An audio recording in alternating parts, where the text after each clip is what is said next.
Hey, Southside, welcome to Testimony Tuesday. This is your friend Collin, and I'm so excited to be doing this with you guys. Today, we have a real rock star, Jonathan Lauber. Jonathan, go ahead and say hello to the people.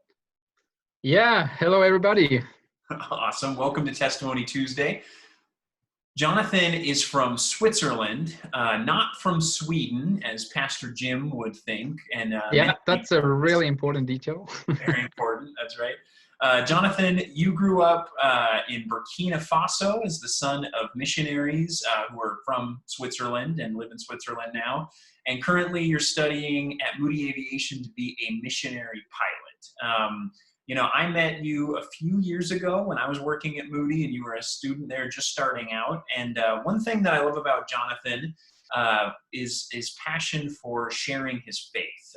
You are always quick to make your passion for Jesus and your faith known to anyone and everyone who will listen. And I've seen your passion for spreading the gospel just in a very practical way, but then also in this training that you're undertaking to be a missionary pilot. So that's one thing that I love about you, and we're excited to hear your testimony today. So Jonathan, start by telling us how you became a Christian.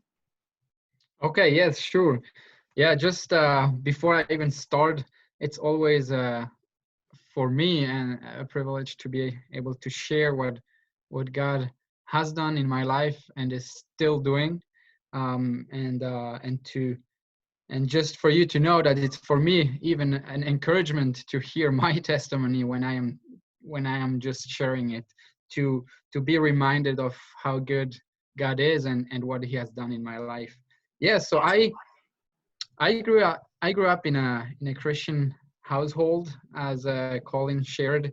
My parents were missionaries in West Africa for 8 years. So for me, it was kind of always clear, Jesus is just part of my life. Um, Without Him, there is just no hope, no purpose.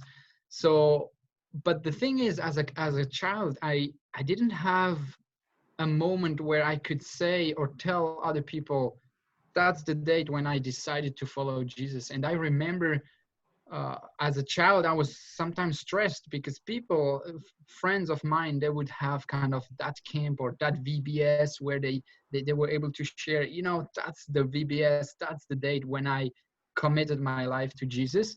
And I didn't have such a date. So I thought, but I knew that I belonged to Christ's family. Yeah. So so it was in 2008 when I finished my mandatory school that I decided just to get baptized and really to show and to really clearly demonstrate and as well, yeah, just for myself as well, that I really want to follow Christ with my entire heart and mind and soul. Yeah. Hmm. So yeah. So should I go deeper into that, Colin, or Yeah, is well, that? why don't you tell us, Jonathan, a little bit about what your life was like before you really got serious Yes, sure. about following Jesus, about when you really made your faith your own, maybe? Yeah, that's good because the thing is, growing up in a Christian household and hearing all those crazy testimony and stories from drug addicts or people who were so far away from faith and didn't know who Jesus was, and they were sharing those testimony. I had the impression, man, what is going on with me? I need to first kind of fall and really go through really hard times and just being far away from God to be able to really witness Him and to have a testimony.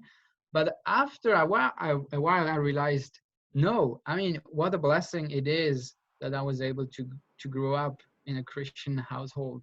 Hmm. But still, for myself, I realized it is not. It's I need to do a personal decision as well, if I want to follow Christ or not. And while growing up, I had different really hard times, really hard moments where I was really challenged of of holding to that faith which my parents taught me, and really kind of lived as an example. And because I remember when I came back from Africa, I had a really hard time in school. I was mobbed. I was not accepted, and I had a hard time to just figure out where is my place. I am a Swiss citizen. I am white, but I don't really feel that I belong to that. Yeah, kind of coming back from the mission field, I didn't feel really at home. And on the other side, I was not, my home was not Burkina Faso anymore because I left it. And I mean, I'm not black. So I had quite a hard time with just figuring out who I am, who am I, kind of what is my identity. Yeah. And going through those hard times, I was really challenged to either just go away from God, or to even more really go to him and really seek his help. Yeah. And that's what I did. And I can only say that it's by his grace and really by his help that I was able to do that step, and not to go away from him, but to really go to him and really seek his help. And so that was one thing. And something else was as well, just to see in my life how there is nothing happening just randomly, or by just by hazard, Sure. but really to see that God had and still has his hands over me. And so I was able to just experience so much protection from him, that I know that he's the only one I want to follow. I can just give a few examples. So growing up on the mission field, the life circumstances, the challenges to live are much higher. I mean, it's easier to get sick. So I had many times malaria. I was really sick. And one time I was so badly and so badly kind of in shape, or just I was really feeling really, really bad, that I needed to go to the hospital. And uh, and I mean, I myself, I don't remember that, but my parents told me that I was really close. They didn't know if they would lose me, if I would die in that hospital in nowhere, kind of in Burkina Faso. But here as well, to see that God had his hands over me, and he healed me, that I was able to recover from that sickness. Yeah. Wow. So, Jonathan, I wonder, one of the really interesting things that you said a minute ago was kind of this idea, and really just kind of hits me that, like, you grew up as a missionary kid in an unfamiliar place with, and I mean, I guess it was home for you, but feeling like there's a difference between you and the people that you're around. And then you move back to Switzerland, which is your parents' home, and then also Yes. is your home in a sense. But then also there's this disconnect about, like, it doesn't feel in a lot of ways like home, and you feel different because you grew up in a different place. And it strikes me that even now you're in a different place, in a different culture in some senses. And so I wonder, is there something spiritually that you can speak to as, like, what it is to be, how has that helped you spiritually?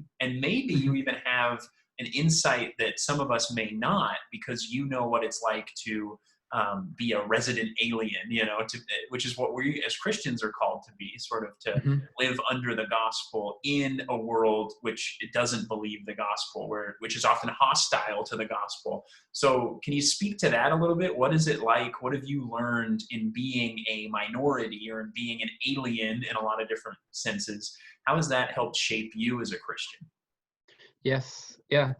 Um, what what I've experienced is that all the things I thought which would give me kind of stronghold on what I can really hold on were just gone in those times. So I can even speak in 3 years ago when I came to Spokane.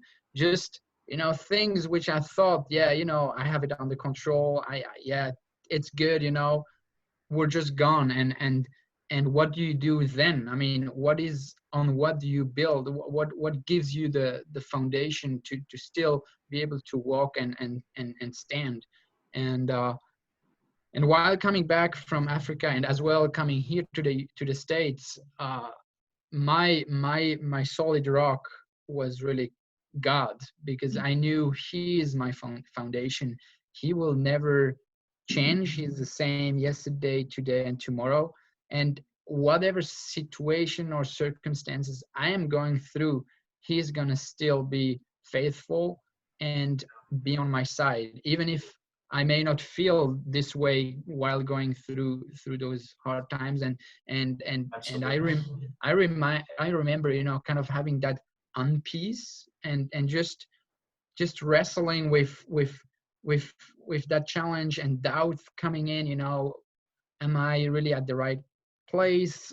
What I'm doing here is it's just crazy. But in all those situations, just to know and to come back always to the source, to God. And I can't do it by myself. And just say, Lord, I need your help, and day by day just going forward, and trusting Him. Yeah, so that's Yeah, so maybe. I mean, that's awesome. I think that's one thing that really applies no matter who you are to the situation that we're dealing with the coronavirus and the quarantine and all that stuff, is this sense that so many people feel acutely that need for something solid and something foundational that they can hold on to, even as things feel so day to day, so up in the air. We really, I mean, as Christians, we have the opportunity to say, no, we have something that is sure, which is Jesus Christ. As the scriptures say, He's the same yesterday, today, and forever. And so He is a firm foundation, the firmest foundation for our faith. So that's really awesome. Well, hey, one thing that I'm wanting to do with these Testimony Tuesdays is to end with our lightning round. And so I'm just going to give you a few quick things for quick answers that you can offer to people. This is the fun section. So let me give you a few of these. First, here's a good one. A preacher, book, or song that has encouraged you a lot in the past.